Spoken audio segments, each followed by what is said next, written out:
Hello there, welcome to Across the Balkans. I'm Nafisa Latic, great to have your company. Global outrage is growing after Israel claimed responsibility for an attack on the Jabalia refugee camp, which reportedly killed and injured hundreds of civilians. The attack comes just days after the UN General Assembly passed a resolution calling for a humanitarian ceasefire in Gaza. The non-binding Jordan-led resolution passed by 120 votes to 14, with 45 countries abstaining. Most countries in the Balkans abstained or were in favor of the resolution. Shortly after the UN vote, Israel launched its ground offensive into Gaza, which many fear will lead to more civilian casualties. Let's take a closer look at how the region voted. Bosnia and Herzegovina, Montenegro, and Slovenia were in favor of the humanitarian truce in Gaza. The rest abstained. The only country that voted against the motion was Croatia. Criticism over the country's response is growing among Croats, with even President Zoran Milanovic saying his country should have abstained and claims he was neither consulted nor informed how Croatia would vote. Milanovic says, quote, "In this delicate case, with its reckless and harmful decision, the government has marked Croatia as an opponent of peace and violator of international humanitarian law, thus inflicting long-term damage to the country's international reputation." My guest today is Vesna Pusic. She's Croatia's former Deputy Prime Minister and former Minister of Foreign and European Affairs.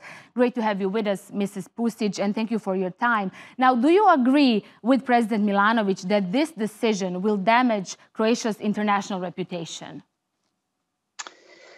I don't agree with the president very often these days, although we used to work together in the government that he led. But in this particular case, I actually do agree with his statement. I don't think that our biggest problem is damaging the reputation of the country with this vote. I think our biggest problem is making a mistake in international relations and making a mistake in Croatia's position and framing Croatia as one of the few countries who opposed this UN resolution. I would say that the reason is not, in my opinion, that Croatia is against peace.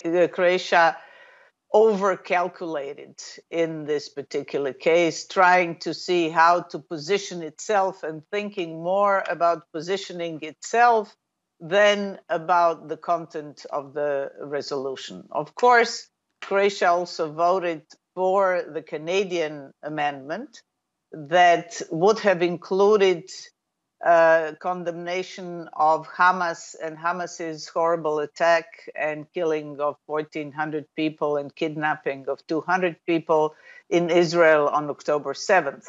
And I also think it would have been good to have had included the Canadian amendment, but it didn't pass. However, even Canada, who submitted that amendment, later abstained during the vote and didn't vote against the resolution. I think that although, as I said, it would have been better if the resolution also included outright condemnation of what triggered this war and this horrible tragedy that has, I would say, war crimes on both sides. I would still say that instead of calculating how to position itself, Croatia should have voted in favor of this resolution, or if they were for some reason,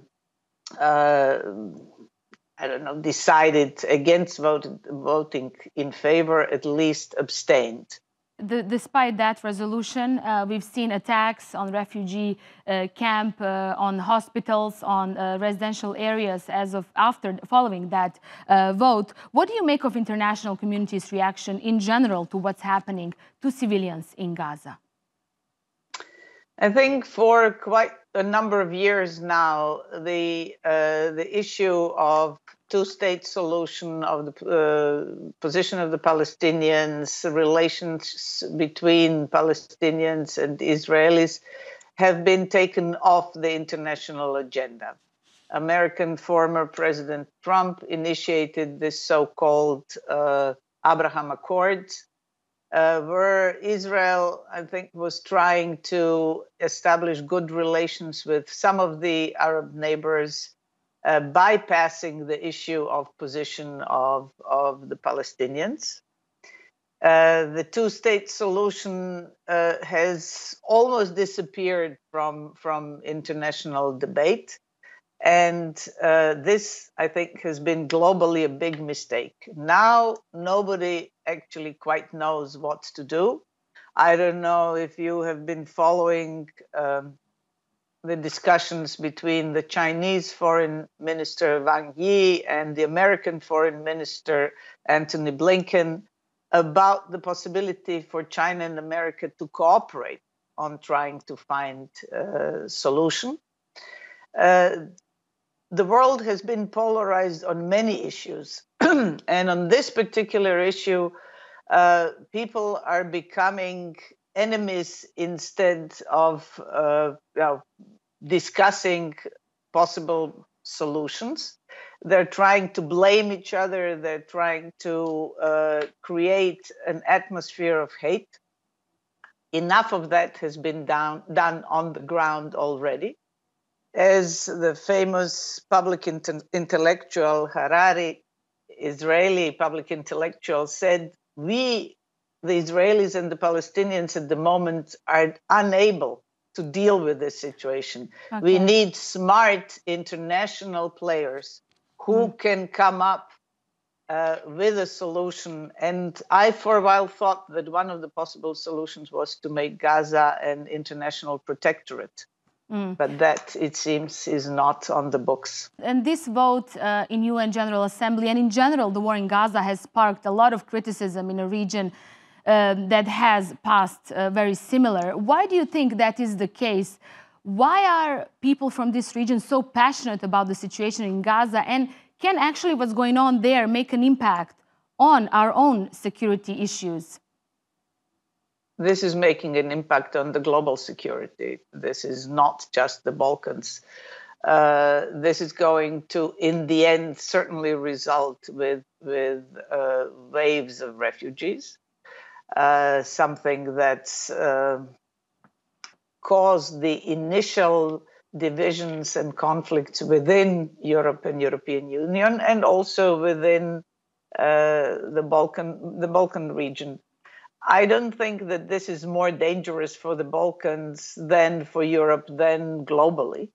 But it is a very dangerous, explosive situation that does need a new paradigm, does need a new approach. And the former French Prime Minister has called this current approach, or the approach up till now, he has called it Occidentalism, or the belief that somehow, without listening to the rest of the world, without listening to the so-called global South, to other voices, without a global sort of coalition, this tragedy and this war cannot be ended. Vesna Pusic, great to have you with us on TRT World.